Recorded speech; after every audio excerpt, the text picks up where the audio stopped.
तपाईहरुलाई जुनसुकै सब्जेक्टमा एनजी लागे पनि तपाईले रि-एक्जाम दिन पाउनुहुन्छ, यानी कि ग्रेड बढाउन पाउनुहुन्छ।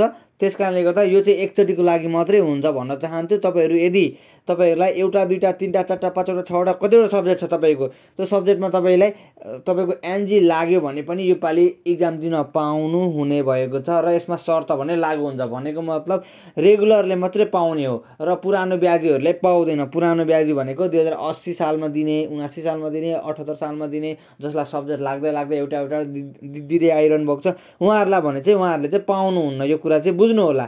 र अर्को भनेको चाहिँ रेगुलरले जति पनि सब्जेक्ट दिन पाउँछ यो एकचोटी मात्रै है।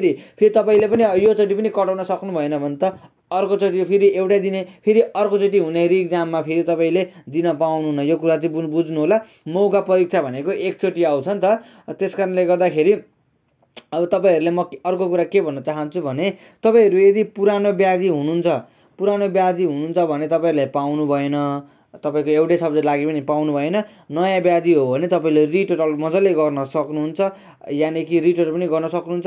पुरानो ब्याजीले रिटोटल पनि गर्न सक्नुहुन्छ र पुरानो ब्याजीले चाहिँ के गर्न पाउनु भएन, फर्म भर्न पाउनु भएन, रि-एक्जाम दिन पाउनु भएन। पुरानो ब्याजीको अब अप्सन भनेको तपाईको रिटोटलिङ गर्ने कि त अब यो 82 सालको चुइटमा हुने एक्जाममा सरिक हुने, यो दुईटा मात्रै काम हो।